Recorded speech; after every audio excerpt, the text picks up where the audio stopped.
Good morning out there. Let us examine our YouTube ability and make sure I'm not a tenor this morning rather than a baritone. No, I don't sing. Uh, well, I sing one note lower than everybody else, but I can sing one note. Let's see here. Come on. Make a little noise so I can notice, make sure I know this thing's working. Yep. Okay. Good to go. All right. Here we go. Good morning. Welcome to Coffee and Resales. My name is Ryan. It's been a little bit. Didn't have a whole lot to take care of the late end of last week. But this morning, things are getting interesting. I get stuff at yard sales, garage sales, thrift stores, and church sales and flip it for a few bucks online. Try to make some extra dough. And today was a nice haul out of a church yard sale. We're going to discuss how to do those. First up, we're going to go on some of my sales. The sales I had over the weekend. Nothing grandiose, not like last weekend where I netted over $200, but which is a good weekend for me.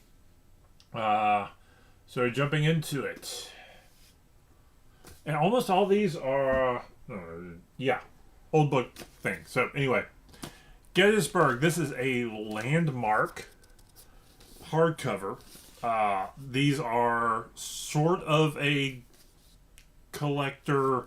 The better condition, the more likely you are to sell them. But there are people who are after these books.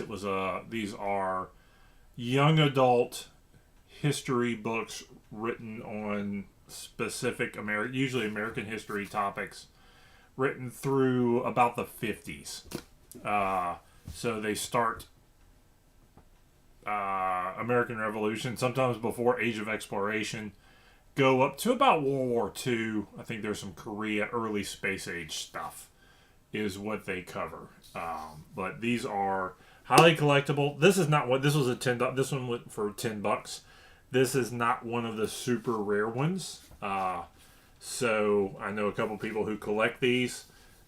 But these move. These aren't as valuable, I find, as the childhood of famous American books that were written in the similar time period. Not the reprints, but the originals. Those are $30-$40 books consistently. I had a big haul one time of those, and those sold really well.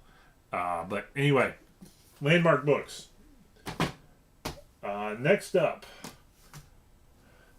Complete Tales of Edgar Allan Poe, hardcover, $12. This is from '65.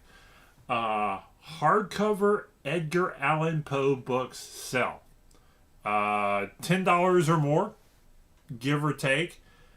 Even really kind of modern printings of them that like you get at the like Barnes and Noble and Books A Million at the discount.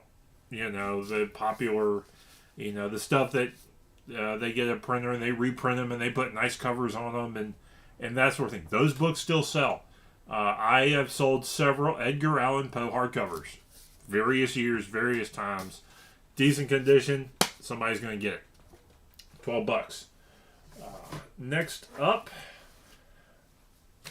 two Stephen King hardcovers. I thought I was going to sell this one for a little bit more, but I looked it up and it wasn't as much. These two are Dark Tower hardcovers, $15 for both. This was a death pile thing, so I'm happy to see that out because that clears up some room for this stuff. So, Stephen King hardcovers. I'm finding, and you may as well, that Stephen King books are kind of declining in value. I used to be able to sell, some of them are, some of them aren't. There used to be able to sell the books that they made the movies out of from the 80s and 90s pretty easily. and now I'm finding they don't move as fast as they used to. I think I'm actually sitting on a couple. They just haven't. I think Dead Zone and Tommy Knockers. Yep, I got 2 first edition book club edition Tommy Knockers and Dead Zones. They ain't moving at like $12 for both of them. So, I think there's a lull a little bit right now in some Stephen King stuff. So, but it happens. I don't know that I expected that to happen, but it does. Finally, this stack of old books. How many of them I got? 8. 8 old books. All pre-World War II, I believe. $30 for these 8 books. You're like, how much you buy this?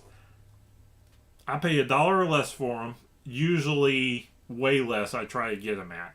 But if you can get pre-war books in good shape, good binding, good covers, for under 50 cents, you can lot them up for $3 to $4 a book. Consistently. This lot got a ton of hits on it of people looking at it. Not a lot of watchers, but you got a ton. Like it ranked up the hits immediately, and sold in about a week after I posted it. I posted it late. Actually, I posted it late last week, and it sold quick. So people want pretty books, $3 to $4 a piece, give or take. So keep that in mind. Now, listings. Couple of finds here I want to go over. This is not a knife. This is a butterfly knife trainer. And these consistently sell about $10 on eBay. So I snagged this. That was fun. I don't know that actually I'm going to make money for it, and I actually may wind up giving it away. But I wanted to see if it would sell quick. So those are fun. I would say don't spend more than $1 a piece on these if you see them. But I will buy any knife-like thing that's in good shape for $1 or less. Because usually I have a few ways of moving them different ways for $3 to $5 minimum, if not more. So, but if you learn knives a little bit, you can know what sells easy and what doesn't. That sort of thing too. So, anyway, no listing. Doom 2 Survival Guide. This should go $10-15. Old. This is more of, I think, an official guide, and the more official guides, not the Prima stuff, but the more official stuff, tends to do a little bit better. Prima strategy guides I almost don't even look at anymore unless they're hardcover. And then there's some of those. And finally, this. I think is Death Eater manga cartoon statue thingies. These things are still sealed. I'm curious of what this is going to go for. I think I got this up for like 50. We'll see. I think I saw the box, an unopened box, one of these little unopened boxes in here. We're going for like 10 to 15 a piece, maybe. So it was inexpensive. It was manga. It was Japanese, and it was hard to find. So I grabbed it, and we'll see what happens. And is that everything of that? Yes. That's Oh. I didn't post this yet. This is fun. Okay. What are these? These things go to a game. The game they go to sometimes. Let me see if I can find this. This is one of those things that is kind of Dungeons and Dragons-y, but not quite. Let me find it. I'm looking at my listings here. Excuse me. And that's that's good. That's on my big screen.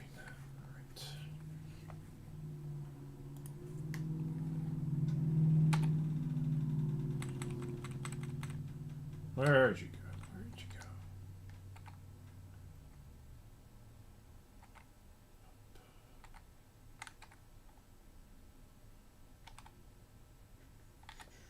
I'm trying to remember. I can't remember the game off the top of my head that these things go to. I don't think it's Crossbows and Catapults is the name of the game. If you see, and you think, oh, that's just army guy stuff. Might not be. It might be Crossbows and Catapults. I've got a sort of a bagged lot here. I opened them up to take the pictures, and I've got this lot up for $30. So it's these two, and I've got some wall pieces and a figurine. So, what's the hits on them?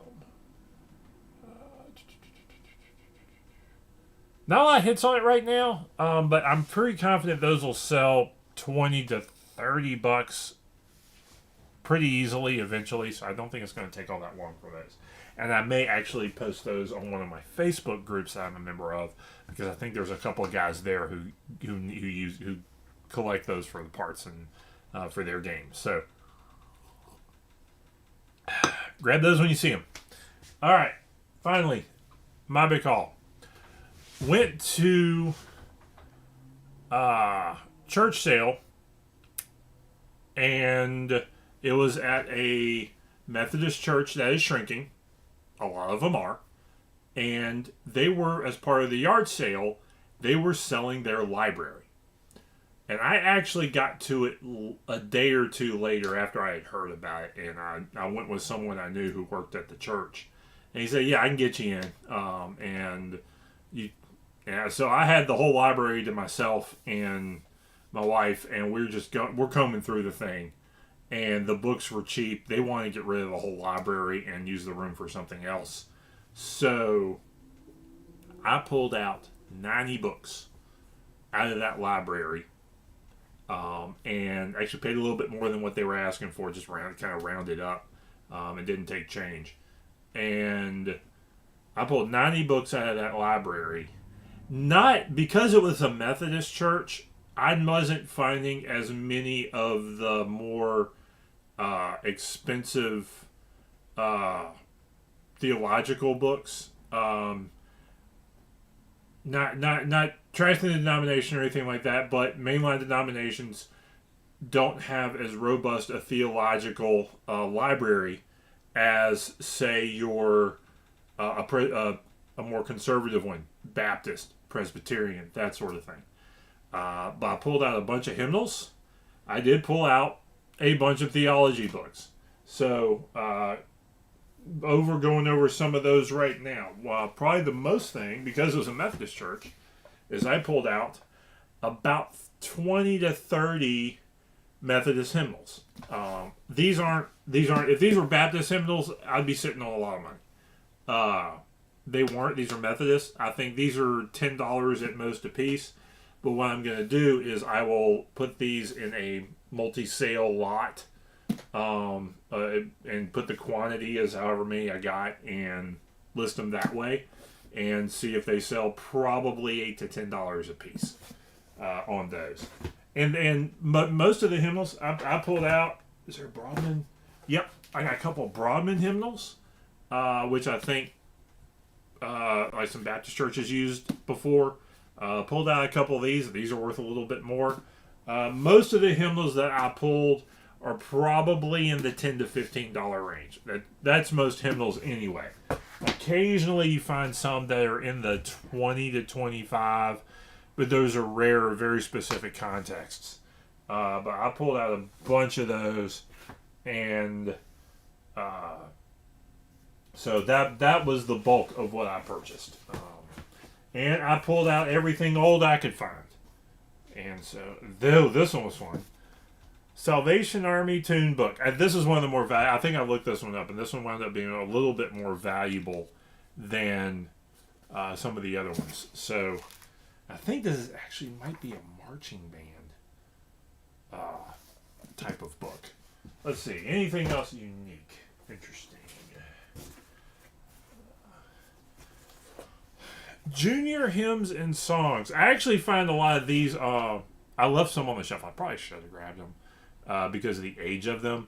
and lotted them up. But a lot of like your youth hymn and junior hymn books actually aren't as worth as much. But I did grab. Here's another one. Grab one. Crowning Glory hymnal. I don't think I've sold this. I don't know if I've run across this one or sold it before or not. Almost all of these hymnals. Some of the Methodist ones do have the old church name under them. Some of them do, some of them don't. Most of them are clean. But it was a good find. It was a good time looking through it. And found some interesting stuff.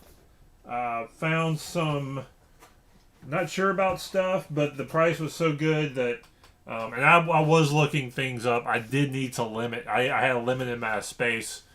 I couldn't just fill my car up and just take 8 boxes. I had space limitations because I was on a vacation trip, so I couldn't. Which is probably smart. I probably would have taken another 2 or 3 boxes and not looked up stuff as much if I had thought about it too much. But that's what I got. And in ensuing episodes, if it's something I got out of this haul, I'll try and remember to mention it and say, hey, this came out of that church haul that I got. So if you're ever at a church yard sale, particularly an older church, ask them if their library's for sale. Usually they may open it up to members first and for members to get what they want. But ask them what they're selling. Ask them if they got a box of old hymnals that they want to sell. And my limit for hymnals is about $1 a piece, unless I know specifically what I'm getting, like Baptist hymnals and a couple others I know to grab for, $2 or $3 a piece. I know I can grab them and be safe there. But it's worth doing when you're going church yard sailing. Church yard sales are usually pretty good anyway, price-wise and all that sort of thing. But there's more to be had there if you're thinking about it, because a lot of churches are, they're going digital and they put the music up on the screen, or they got newer hymnals and they need to get rid of the old hymnals and they're not sure what to do with them. So it's worth asking. It's worth and seeing to find out. And sometimes you can't necessarily buy something from the church, but you can donate money and not buy them. It's a tax thing. So that's what is going on there. So be on the lookout. Get you some coffee. Have a good morning. Let's get it done.